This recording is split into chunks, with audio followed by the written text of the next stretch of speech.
What's up, cupcakes? We're back already with another fry pan this time. Not another induction cooker, although there's one on the way.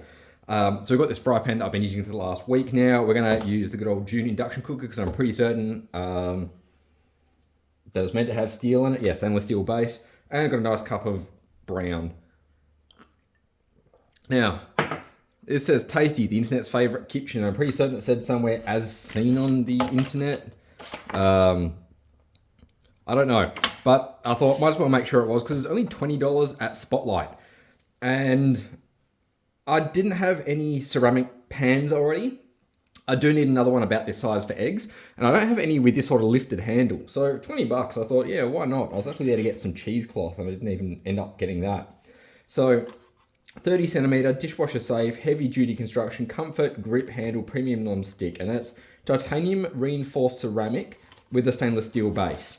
So as you can see, like I've used this for a week now every night and I've got a few nicks and scratches on it just from basic use. I've been washing it each time. It is a really good feeling base, but we might destroy it. Mrs. might be really annoyed if I'll try to scratch it up here. We're going to basically put it through its paces like I used to the old fry pans and see if it survives. And I've got really, really high hopes for this.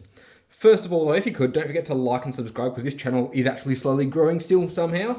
It would be awesomely appreciated. And my friend Annie does a whole pile of really cool stuff on her channel. So I'll put a link to that below if you want to see some equestrian horses, equipment, that sort of stuff. If it's not your thing, whatever. But she's worth supporting, so it would be awesome if you could. Now, first up, let's quickly have a look at the weight of this.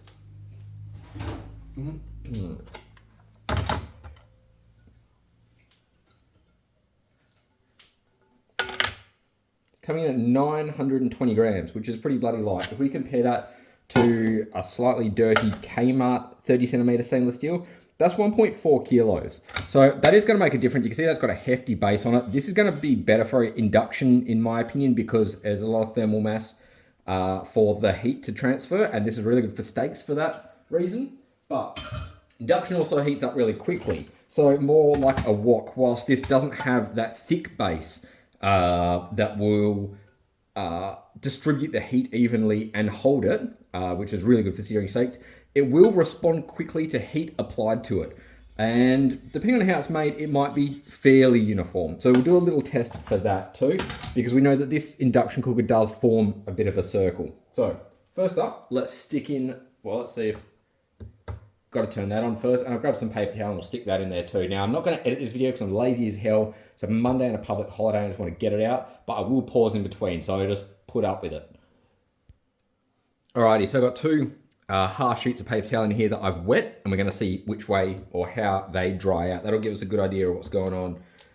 So, let's just crank this up to, I don't know, some setting. Max it out. So we already know that, wow, see, that's already boiling. And it's fairly consistent. It's really hard to tell because, of course, it's white on white. But it looks like it actually heated up a bit more on that top corner for some reason. That could be my positioning of this, but it did look fairly even, and the heat's spreading down here quickly. So you can see how quickly that heat dissipated. And it's not as uniform. God, that makes a sound, doesn't it? I think that's just the metal vibrating, yeah, on the glass. So that heated up really quickly. It started boiling in a split second, and it is keeping a fairly even space. That's better than I expected. It also is now going to give us a very clean surface area to work with. So using some tongs, because I don't feel like burning myself today, I'm going to wipe this down, and we'll let it cool, and I'll be back in a tick again. Now, as a quick aside, you might be tempted to use something, thanks bud, something metal in it. It could be tongs or a spatula getting something out, but, whoa. All right, so you can get through it. You really don't need much force either. That's obviously not going to be good for it, and that is, I mean, it's not flaking off, which is good. You can see the ceramic powder, but having a close look at that, if the camera wants to focus on it. So it's not flaking, so it's adhered really well. That's definitely a good thing for its longevity, but that did scratch quite easily. As I said though, I haven't tried other ceramic fry pans before, so I don't know if that's normal. But just use silicone tongs, use silicone tools like I've got over there. That's the easy way out. Next, no oil, freshly clean, still very smooth. We're gonna try an egg because A, eggs taste shit when you cook them without oil. It's known fact. Salt too, that's good. But also eggs are really good at sticking. So this is gonna give us a great idea. Let's crank it up, get it on that. Smash an egg into it. And this should pretty much insta-cook. Shell back in the packet, later me's problem.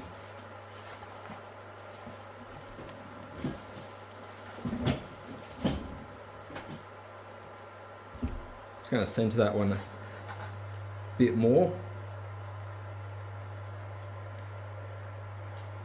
Oh, that's the sound, isn't it?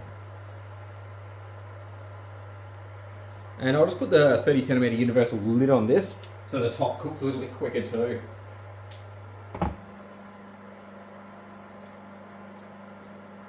Figure out where the hell I put my spatula. Yeah, that one will do. Hopefully we don't need a wooden one, but I'll get that out just in case as well. Now, if I had oil in this, I'll probably use a plastic spoon or one of my ladles, silicone one, and scoop some of the oil over the egg to give it a nice sunny side up.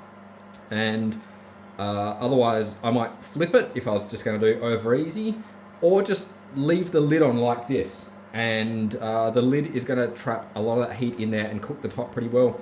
Pull it off a few seconds before it's done, in this case burnt, and it'll continue to cook with that residual heat.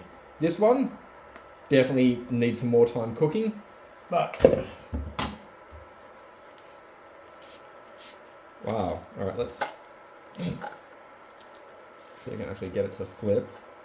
So there's some bits that are burnt on there and some haven't. You see where the egg was just starting to cook up a bit more than usual. From my experience though, I cooked a few steaks in this. It should pretty much wipe off. So I'll grab something. One of those. Definitely smells burnt. That was in there for longer than you'd ever want your egg to be. And we made a bit of a mess of that too. Again, oil would go a long way. So, yeah, burnt egg's pretty much peeling off there in the plate. And then I've just got a damp cloth.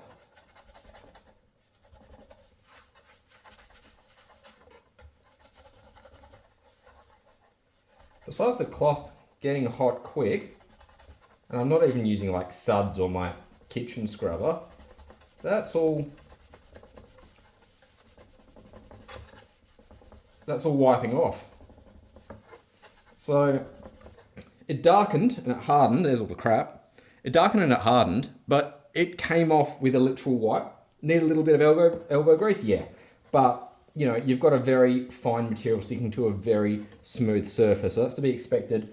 I can't really see any permanent damage there whatsoever. The ceramic didn't crack from the temperature differential then, even though it wasn't too much, and we'll test that out a bit at the very end in case it destroys it, but it bounced back. Next, we're going to try out something that's a bit harsher. I'm going to remember that this needs to be a bit more towards the back. From the right light, you can see it's like darkening there, so it might have just started to burn it. We'll see if we can do better. It smells like crap.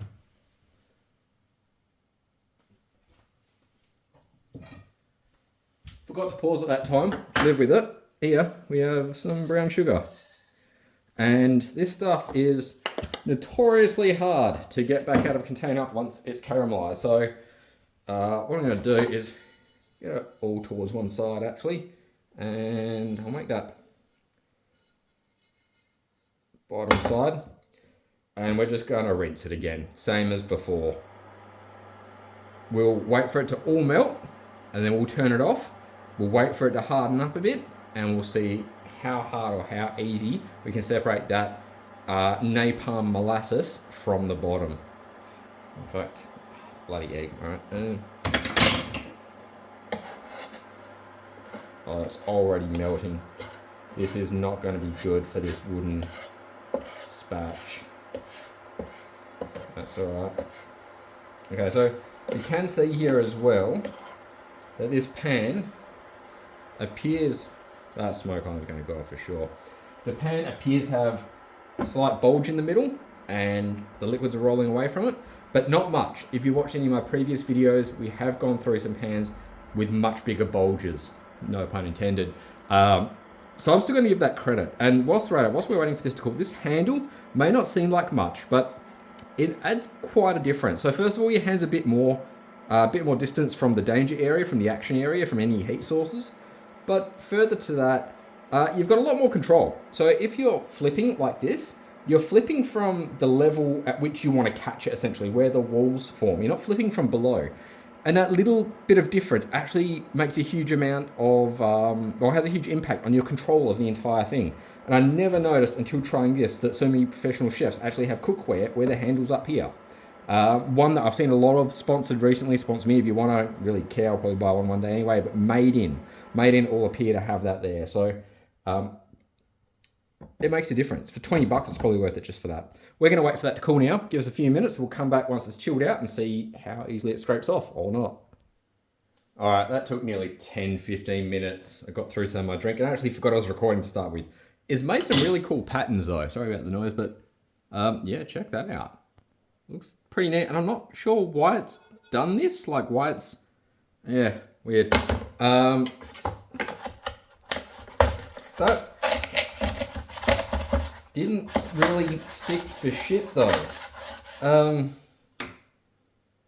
That's really good. That's really, really good. I'm a fan of ceramic pans. I'm a fan of this one with this handle, and I'm annoyed that I scratched it now. But we are going to test one last thing that might destroy it. And I'm going to put on safety glasses for this. So hold on a minute. All right, we have some lovely impact resistant, not that that's really going to help me, safe styles here that my missus apparently doesn't know how to clean. I've got a cup of water, and we're just going to boop that over that way. Get this really hot. Let it clear out all the water that's in there so we know that it's hot. And then shock it with some cold water. In fact, I'll even add a little ice to this, just to see if that... Got these tiny little stupid ice cubes. Just to see if the ceramic wants to crack at all. Now, I do have to be careful. Got to remember, we're on electricity here. I'm doing it on the electricity though, because that gives us a much better response. But that's getting quick. Sorry, the brown juice is getting to me. That's getting hot quick. We can see slight discoloration in the middle from everything we've put it through in the area, but I also haven't cleaned it properly yet. That'll probably be the last thing that I do. I just ran water over to wash the sugar off, which is why I got some slight black marks still. Jesus, these are dirty. And otherwise, that looks like it's actively darkening from us doing this. Interesting. Titanium is what gives things bright whiteness too, which is really interesting. So I'll be curious how this changes over time. I might do a follow-up video in the future. Might go buy another one and treat this one to science, since I did scrape the crap out of the side now. At least it's hopefully a spot on the side, like it's not there where you're going to be flipping against it.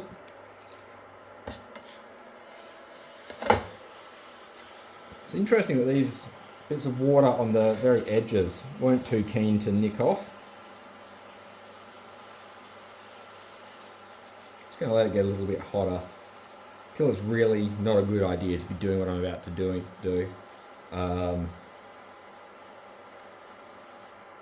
If I get burnt, that's really going to suck. It should be fine. I do dumb shit all the time. I do stuff that should burn me all the time, but I don't get burnt. That's getting burnt though. This is getting socially lubricated.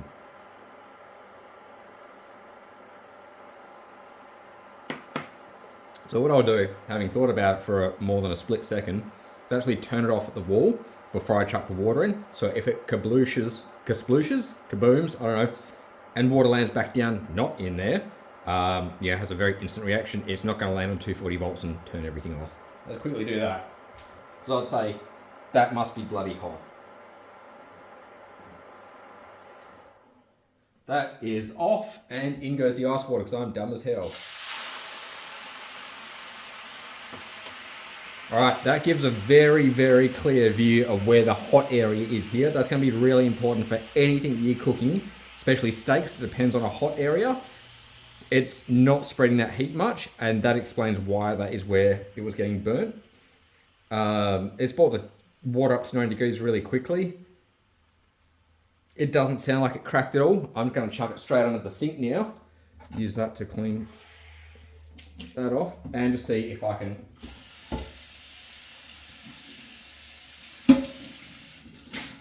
Right, Gave it a bit of a shock, and still nothing. There was a very slight cracking sound, but there's no obvious actual cracks or anything in there. And I'll just put a little bit of suds in there. Put a lot of suds in there. Give it a quick little scrubby dub. Rinse it off again.